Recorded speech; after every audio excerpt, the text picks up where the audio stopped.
Olá, estudantes da Educação de Jovens e Adultos, tudo bem? Todos bem? Professoras, diretoras, vice-diretoras, todos em casa, com suas famílias, se cuidando? Ótimo! Quanto mais a gente se cuidar, mais rápido tudo isso vai passar, certo? E é pensando nisso que eu trago a ideia da coletividade para a gente conversar mais um pouquinho. Não vamos gastar muito tempo nesse assunto, porque a gente já entendeu, pelo menos eu espero ter conseguido ser objetiva na minha fala na última aula, mas quando a gente fala de coletividade é essa preocupação com o grupo, com o coletivo, com o todo. E que o todo é desde a minha célula pequena ali dentro da minha casa e as pessoas que moram comigo, como os meus vizinhos, a minha rua, o meu bairro, a minha cidade, o país, o mundo. A gente tem que pensar em todos. Uma pequena ação aqui atinge lá, né? Repercute, impacta alguém. Então é sempre pensar no coletivo. E essa imagem é uma imagem bem inspiradora. Está nas nossas mãos. O mundo está nas nossas mãos. Decisões nossas impactam sobre o mundo. De tudo. Em relação ao meio ambiente, em relação ao uso de recursos, à produção de lixo, à higiene, à saúde, à forma de se relacionar com os outros. Certo?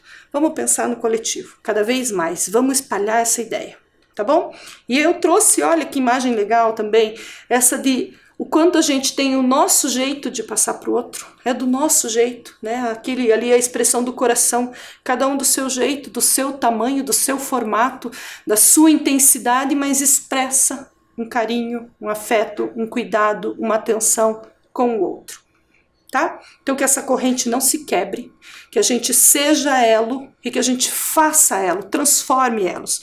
Parece piegas, parece repetição, parece uma coisa, ai, que balela que você está falando, professora.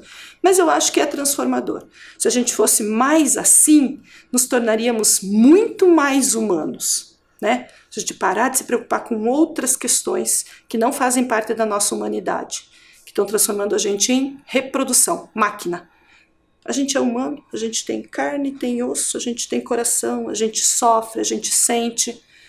E quando eu falo a gente, somos todos nós.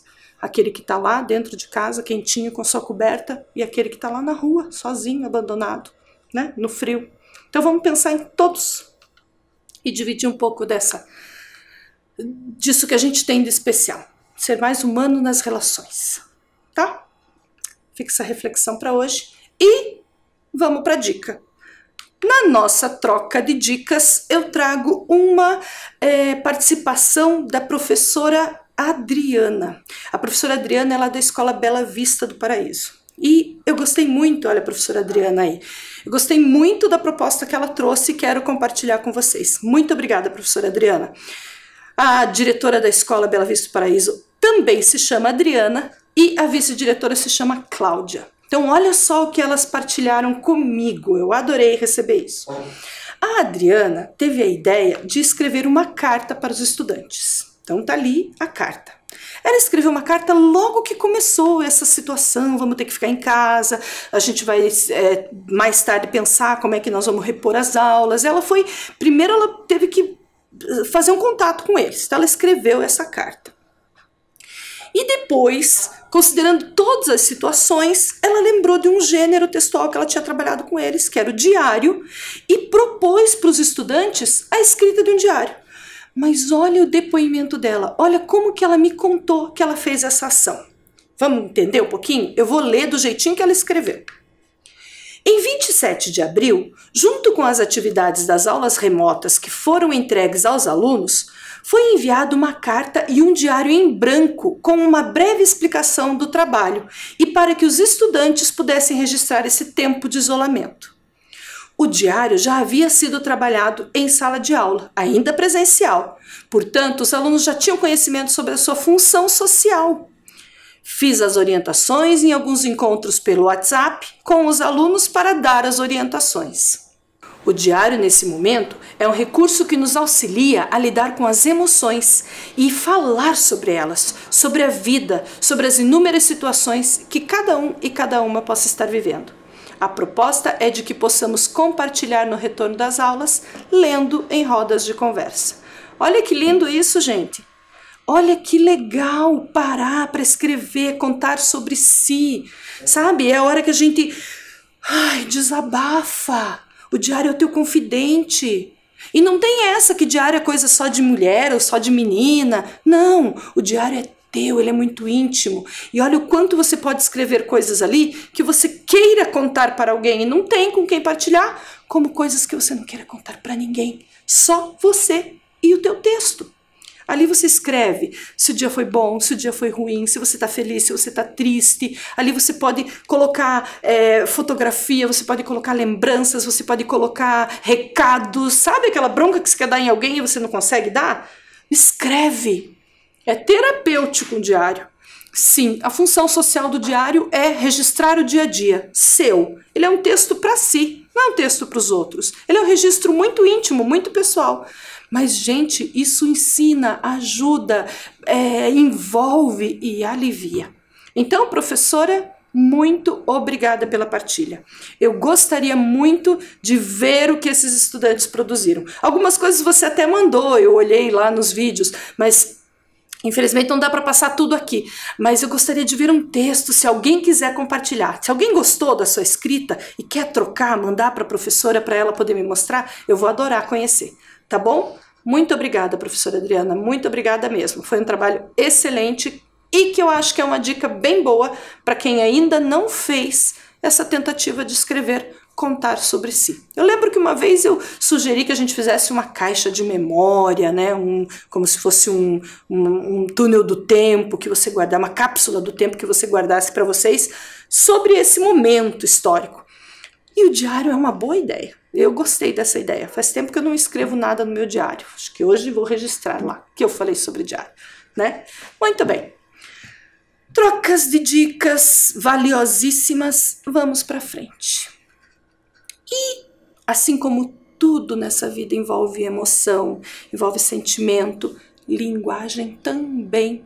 E o que a gente vai conversar hoje tem muito a ver com esse autoconhecer-se, com esse autoperceber-se. E é conteúdo de língua portuguesa. Vamos olhar? Eu trouxe para vocês esse vídeo. E eu vou fazer silêncio, porque ele não tem som, que eu quero que vocês só percebam. Ele é muito rapidinho. Assistam e percebam. O que passar na tua cabeça, ou se não passar nada, já está valendo.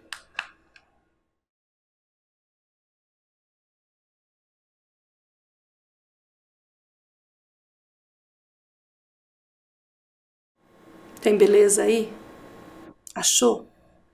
Teve sensações boas? Já conversamos sobre isso, sobre essas sensações. Próximo vídeo, bem breve também, só percebam, a gente vai falar sobre ele.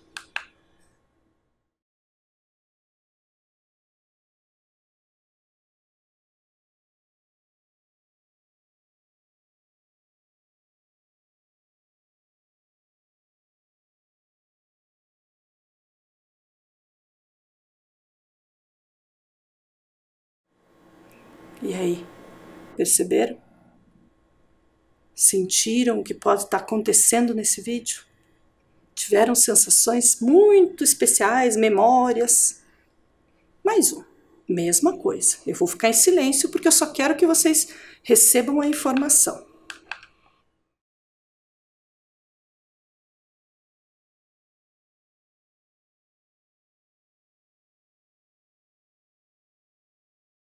E esse? Perceberam a diferença do horário do dia e o que acontecia com a flor? Era um vídeo acelerado, mas ele passava uma sensação. E um último. Será que tem beleza nesse vídeo? Será que tem alguma emoção, algum sentimento?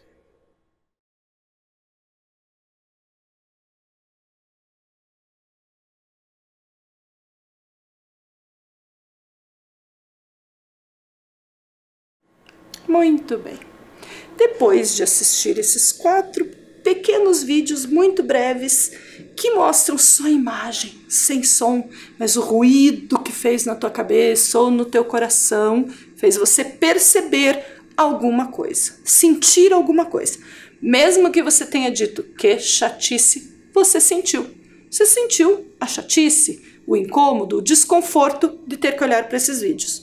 ou o prazer, as lembranças, o gosto, certo? Muito bem. O que isso tem a ver com língua portuguesa? O que toda essa relação de sensações, sentimentos, memórias pode ter a ver com língua portuguesa? Olha que curioso, o texto que eu vou trazer para você tem o título que responde. Tem tudo a ver. Quem escreveu esse poema, e é um texto poético, foi o Elias José, aquela pessoa da foto ali, ó. O Elias José escreveu um poema que eu vou ler para vocês e que diz sobre essa relação do poema, da poesia com o mundo. Vamos acompanhar? Quem conhece ou quem consegue ler pode fazer a leitura em voz alta junto comigo. Quem prefere só ouvir, ouça e acompanhe a leitura das palavras, certo? Tem tudo a ver, Elias José. A poesia tem tudo a ver com tua dor e alegrias, com as cores, as formas, os cheiros, os sabores e a música do mundo. A poesia tem tudo a ver com o sorriso da criança, o diálogo dos namorados, as lágrimas diante da morte, os olhos pedindo pão.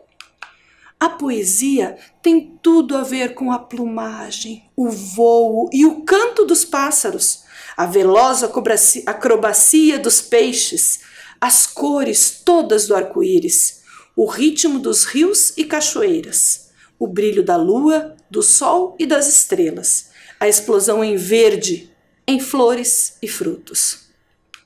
A poesia é só abrir os olhos e ver. Tem tudo a ver com tudo. Será que alguém já conseguiu perceber por que eu trouxe aqueles vídeos anteriormente? Vou ler de novo essa última estrofe, os últimos 4 versos. A poesia é só abrir os olhos e ver. Tem tudo a ver com tudo. Ok. Depois de ler esse texto, depois de acompanhar esse poema, vamos conhecer mais um. Esse se chama Motivo. Quem escreveu ele foi Cecília Meirelles, essa moça da foto aí. Vamos conhecer o poema Motivo, de Cecília Meirelles. Motivo. Eu canto porque o instante existe e a minha vida está completa. Não sou alegre nem sou triste, sou poeta. Irmão das coisas fugídias, não sinto gozo nem tormento. Atravesso noites e dias no vento. Se desmorono ou se edifico, se permaneço ou me desfaço, não sei. Não sei se fico ou passo. Sei que canto, e a canção é tudo. Tem sangue eterno a asa ritmada. E um dia sei que estarei mudo, mais nada. E agora? Pelo título do poema, Motivo. O que você conseguiu perceber que a poeta falou, que a Cecília Meirelles quis expressar, o que é possível a gente entender do texto? Tem motivo para escrever?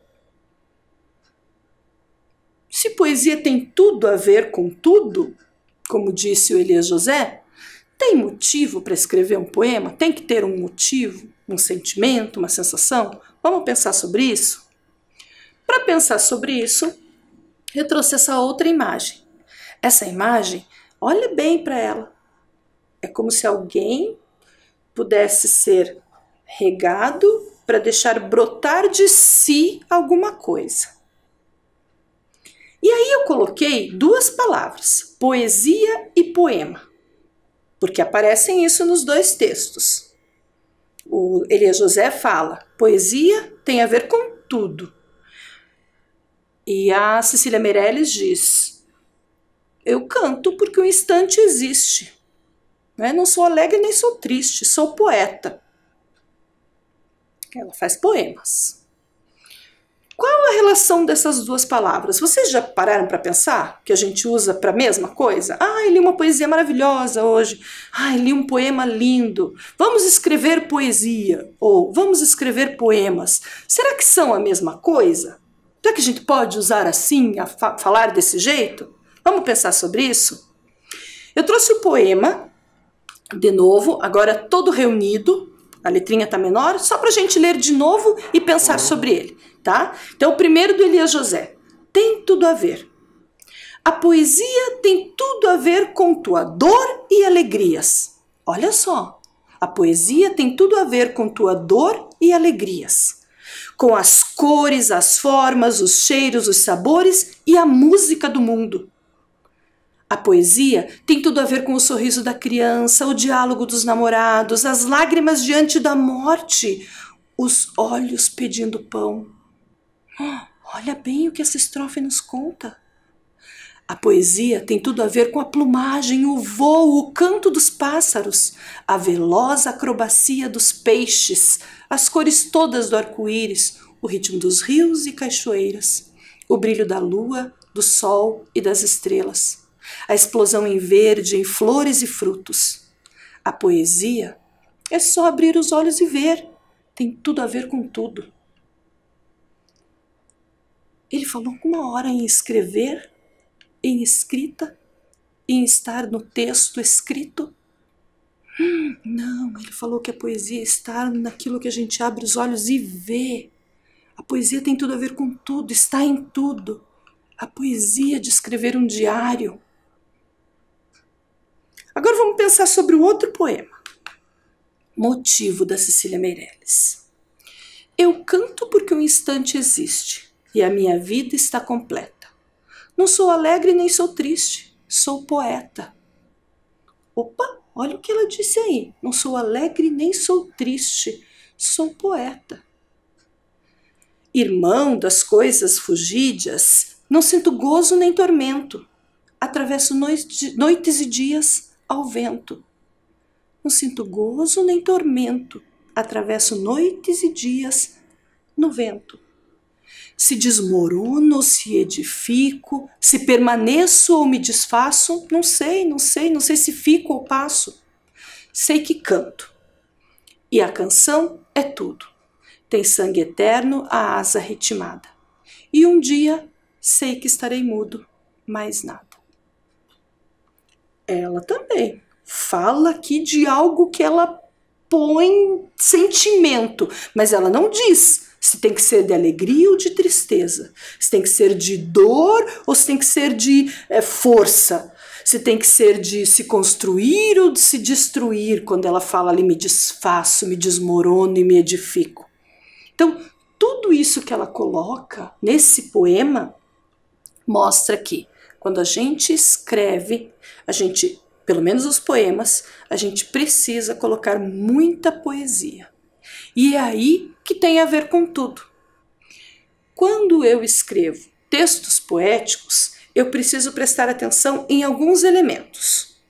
Primeiro deles, o jeito que ele é organizado. Tanto lá o do Elias José como este da Cecília Meirelles, ele está organizado em estrofes, em versos. Lembram dessa conversa? Cada linha do poema é um verso. Quando eu tenho um conjunto de versos, eu tenho uma estrofe. Esse da Cecília Meirelles, Motivo, tem 4 estrofes. Cada estrofe tem 4 linhas ou 4 versos. Certo? Muito bem. Primeiro elemento é esse. Segundo elemento. No da Cecília Meirelles, eu identifico rimas. Lembram das rimas? As rimas são partes do poema que combinam sons, é uma combinação sonora. O som se repete de uma palavra para outra, de um verso para o outro, e sempre no final do verso. Eu canto porque o instante existe e minha vida está completa. Não sou alegre nem sou triste, sou poeta. Vamos olhar de perto essa rima. Deixei já coloridinho ali, ó. Existe triste, completa, poeta. Essa combinação de sons, essa rima, é que dá um jeito de aproveitar o texto melhor. É como se ele tivesse até um sabor, assim, um perfume. É um elemento que nos convida para querer ler o texto. Mas não é obrigatório. Tem que ter rima em todo o texto poético? Não. A gente viu lá no texto do Elias José. Ele não fez com rima, certo? Então, o texto poético precisa ter verso, estrofe, e se o autor quiser, é ele quem decide, rimas, tá? Muito bem, então vamos olhar isso como organização do texto.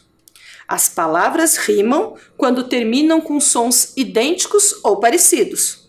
Triste, como que era ali? Eu esqueci. Triste, não sou alegre nem sou triste. Instante, triste. Eram essas duas rimas, estava tentando lembrar as palavras. Lembram? Instante, triste. O finalzinho fazendo a rima. Nem todos os poemas precisam apresentar rima. Então, a combinação dos sons é uma escolha do poeta. Vamos registrar isso? Curtinho, brevezinho, mas a gente precisa colocar no caderno, certo? Então, data e um tempinho só para copiar essas duas informações. Vamos lá?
Ok, informação registrada, vamos continuar conversando.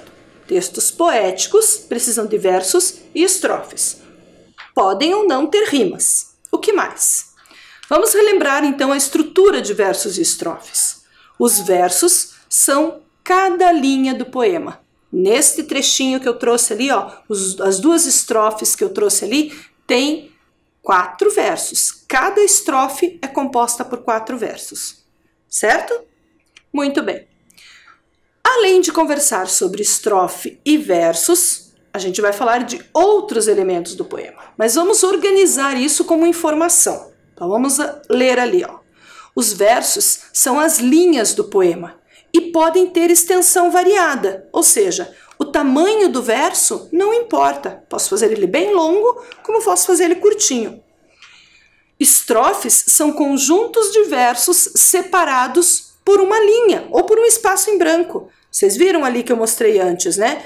4 versos, um espaço em branco, mais 4 versos. Então, cada bloco de linhas, de versos, forma uma estrofe. E eu separo eles com um espaço, certo?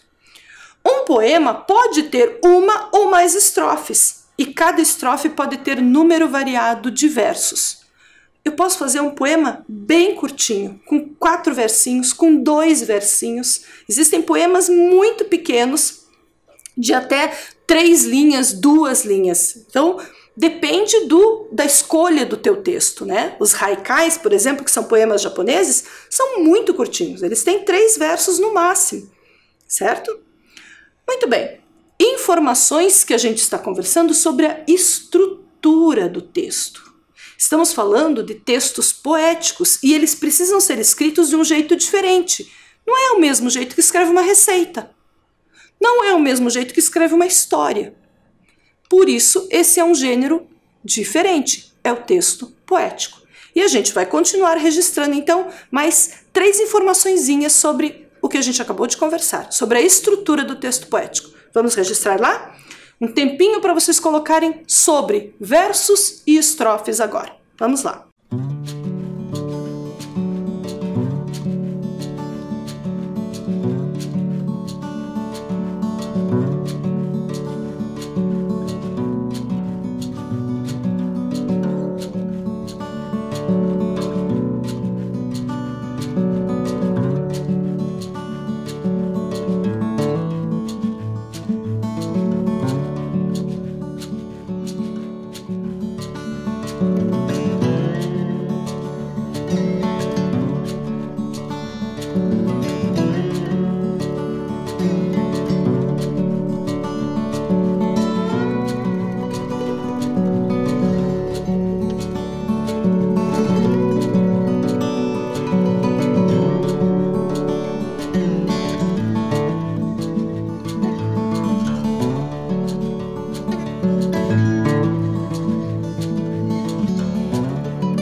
Muito bem. Registrado sobre a estrutura, vamos continuar conversando sobre ele. Eu vou repetir aqui o poema do Elias José. Quero mostrar para você essa partezinha vermelha aí. O que você percebeu? A poesia tem tudo a ver com tua dor e alegrias. Segunda estrofe. A poesia tem tudo a ver com o sorriso da criança. O que você percebeu na organização dessas 2 estrofes? No começo, repetição. Exato. Eu posso, quando estou escrevendo o meu poema, repetir algumas informações, algumas palavras, como esse aí. O Elias José escolheu começar toda a estrofe do poema, repetindo a mesma informação, que tem a ver com o título, que é uma parte do título. A poesia tem tudo a ver com, e daí ele descreve com o que tem a ver. Para que a gente usa essa técnica? É uma técnica. Para que eu coloco isso no poema? Para ajudar eu, autora, eu, poeta, aquele que vai ler o meu texto, o leitor, a apreciar melhor o entendimento, a aprender melhor o poema. Alguns poemas a gente lê e sente muita dificuldade para compreender. É um problema nosso? Não, não é um problema. Aliás, não tem nenhum problema em não entender um poema. Às vezes a gente gosta do ritmo, da melodia que ele faz e não entende toda a mensagem. Isso não é um problema. É a intenção do autor. Quando o poeta escreveu, o poeta quis ser bem complexo, quis ser bem denso na escrita dele. Eu sempre gosto de imaginar o poema como um clima nublado, assim. Esse clima eu chamo de poesia. Então, se eu estou olhando para o texto e eu vou lendo o texto e entendendo, é sinal que essa neblina, esse clima que tem, essa névoa que tem em volta do texto, ela é leve, ela é suave, ela é fácil de enxergar. Sabe aquela neblina que você enxerga? Mesmo estando tudo branquinho, você enxerga o caminho que você está seguindo? Mas tem neblina que não. Tem neblina que é tão densa que até com o farol aceso do carro dificulta você enxergar. Uma luz você não consegue enxergar. Você só enxerga o próximo passo, mas você não sabe para frente. Tem textos poéticos que é assim, você está lendo e parece tão difícil. É porque a poesia que o poeta colocou ali era uma poesia muito mais sofisticada, elaborada, e exigia que a gente fizesse muitas relações, por isso que fica difícil de entender. Então não é uma questão de problema, é como o poeta pensa o poema, certo? A poesia que ele quer colocar ali. Já estou dando dicas sobre a diferença entre poema e poesia, que a gente vai conversar melhor. Essa estratégia aqui, de repetir, é uma técnica do poeta para querer que o leitor compreenda melhor. Certo? Muito bem. Vou colocar isso em informação. Olha como que eu escrevi. Os poemas costumam apresentar repetições de letras, de palavras, de expressões e até de versos. As rimas e as repetições servem para apoiar a interpretação de sentido do poema, ou seja, auxiliar a gente a compreender. Ok? Sempre que você sentir que você gostou do poema, eu gostei desse, pode prestar atenção. Ou ele tem repetição, ou ele tem rima, ou ele tem informações ali que são muito do nosso dia a dia. Essas são as estratégias para deixar o poema bem palatável, bem prazeroso, tá? Muito bem. Quero mostrar para vocês outras estruturas de poema. Existem poemas que o autor escolhe fazer com formas. São os poemas concretos. Como assim, professora? Ele faz um desenho com as palavras. Vou mostrar 3 exemplos para vocês. São 3 exemplos bem conhecidos. Olha ali o primeiro. O primeiro é de uma xícara de chá. Eu daqui de onde eu estou não consigo ler, tá? Mas o nome do poema é Xícara. E ele faz o desenho da xícara com palavras que formam a pergunta. A asa da xícara, o braço da xícara... eu vou ler aqui na tela. Olha só. Xícara. Na tarde fria... Eu estou lendo a fumacinha. Na tarde fria de julho, voa o cheiro, o barulho do café descendo quente pelo bule reluzente. E me pergunto já em prosa, existe coisa mais gostosa? Esse é um poema do Fábio Sechuzzi. Eu não consigo pronunciar o nome dele, mas não tem problema, é a professora que está com dificuldade aqui. Olha como ele conseguiu colocar até no desenho da asa da xícara, do braço da xícara, o ponto de interrogação. O outro também gosto bastante do Sérgio Caparelli, que é um poeta que faz muito texto de poesia concreta, e ele fez o desenho de um gatinho. O desenho todo do gatinho, do bigode ao rabo, das orelhinhas todos, tem aquele som que o gatinho faz. É todinho com essa palavra, rom, rom. Fora do gato tem um zzz, que é aquele Z que a gente usa em desenhos para representar o sono, o dormir. O título do poema: Canção para ninar gato com insônia. Prof, eu não vejo rima, eu não vejo verso, eu não vejo estrofe. Sim, porque esse aí é um poema com mais poesia do que estrutura de poema. Ele tem muita poesia, porque só quem tem gato é que vai entender o quanto é bonitinho, fofo, um gatinho ronronando perto de você. É sinal, inclusive, de que ele está super bem acomodado, aconchegado e se sentindo bem. Então o poema tem muita poesia. O outro poema, ele tem o desenho de um pêndulo. Sabem, pêndulo de um relógio daqueles de parede, assim, que balança para a direita, para a esquerda, de um lado para o outro? E é a palavra pêndulo. Cada movimento do pêndulo, quer dizer, cada ângulo que o pêndulo faz, ele separa uma letra. Então, a letra P numa linha, a letra E noutra linha, a letra N, a letra D, a letra U, a letra L e a letra O. Vão separando o pêndulo. Lendo, parece que o texto tem movimento, e ele nem tem. Esse é um poema concreto. Lindo, né? Tem mais poesia do que verso e estrofe. Ele escolheu uma palavra para a gente pensar nesse movimento do pêndulo, que pode ser da vida, que pode ser do relógio, que pode ser de sei lá, uma medalhinha de corrente para hipnotizar alguém na brincadeira, certo? Então, poesia concreta é esse elemento. E mais um gênero de texto poético, mais um tipo de texto poético, que é o acróstico. Olha aí, ó, um outro exemplar. O acróstico é um poema, o nome acróstico é de origem grega. E a origem do nome, que eu não vou lembrar as palavras em grego, ela quer dizer extremidade da linha, extremidade do verso.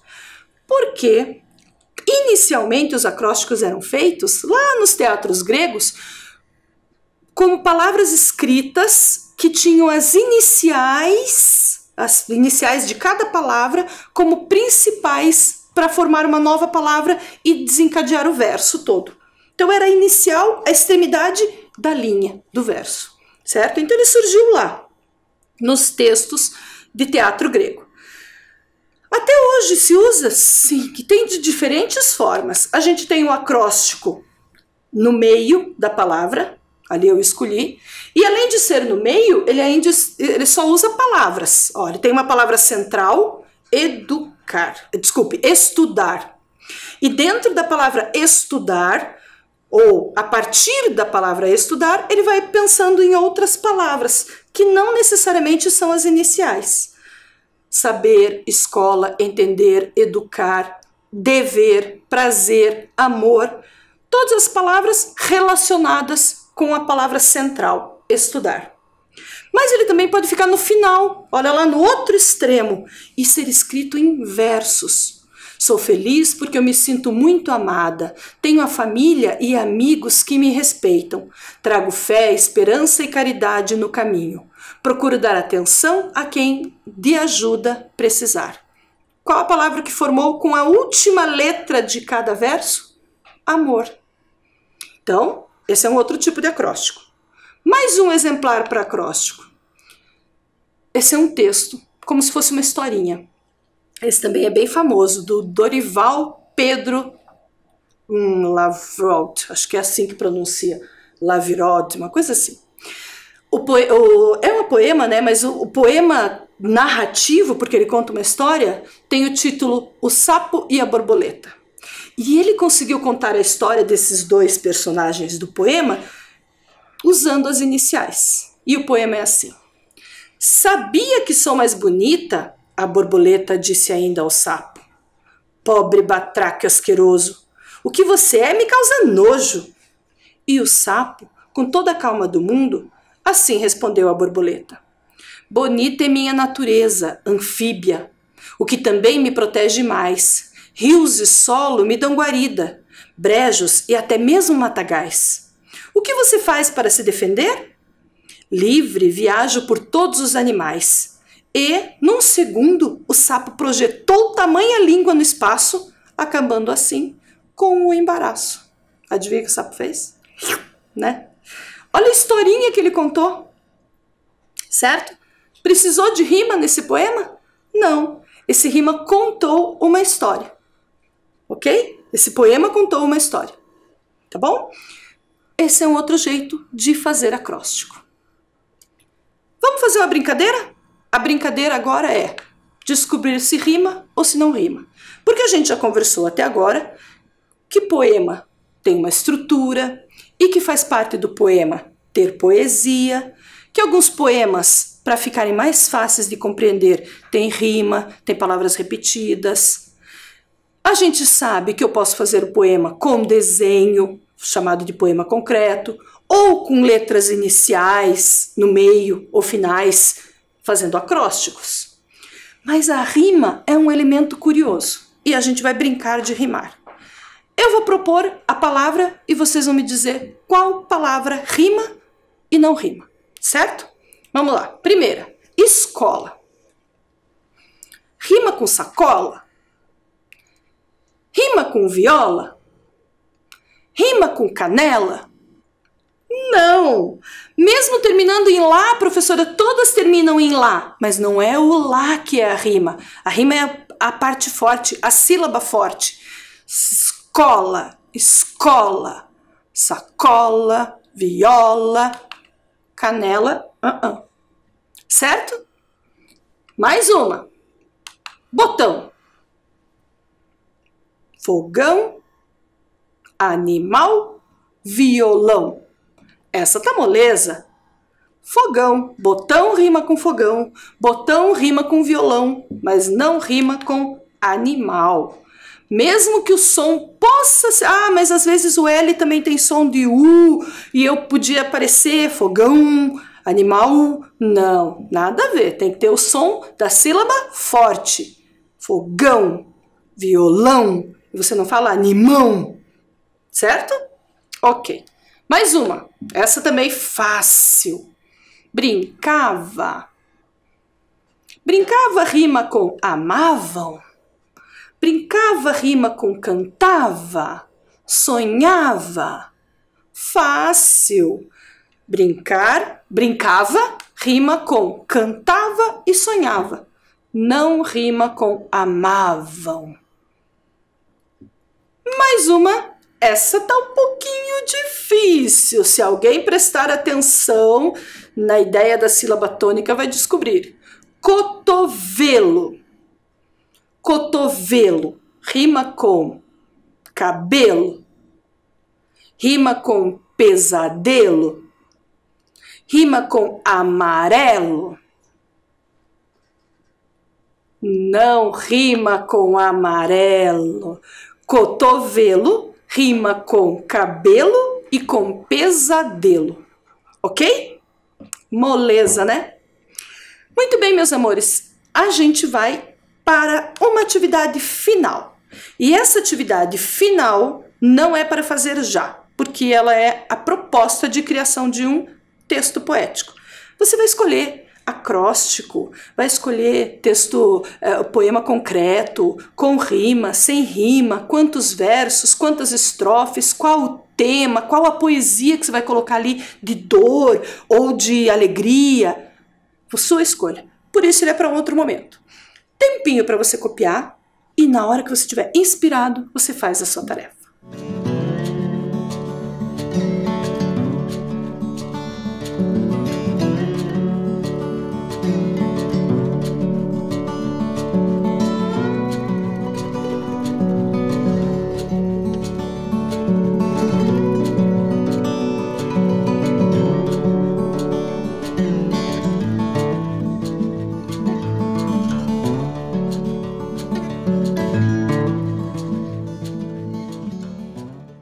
Ok? Então agora a tarefa com vocês, escolher o melhor poema que você possa elaborar. Me envia, por favor, eu quero muito conhecer o teu texto, quero saber o que é que você pensou. Quem não conseguir escrever, pensa, grava um áudio, um vídeo, manda para a professora a sua declamação de poema. É um pouco mais difícil declamar, exige um pouquinho mais de treino, mas também dá para fazer, certo? Muito bem. A gente vai encerrar por aqui com a imagem que eu já mostrei para vocês, que é de cuidar do outro. Pega aquilo que você tem de mais especial, que você sabe que você pode partilhar e divide. Divide com o outro, cuida do outro, porque a gente faz parte de uma corrente, a gente é um coletivo. Quando todos estiverem cuidando dos outros, o cuidado necessariamente, obrigatoriamente, sem discutir, retorna pra gente. A gente é cuidado por alguém também, certo? Então fiquem bem, fiquem em paz, se cuidando e a gente se vê na próxima aula. Tchau!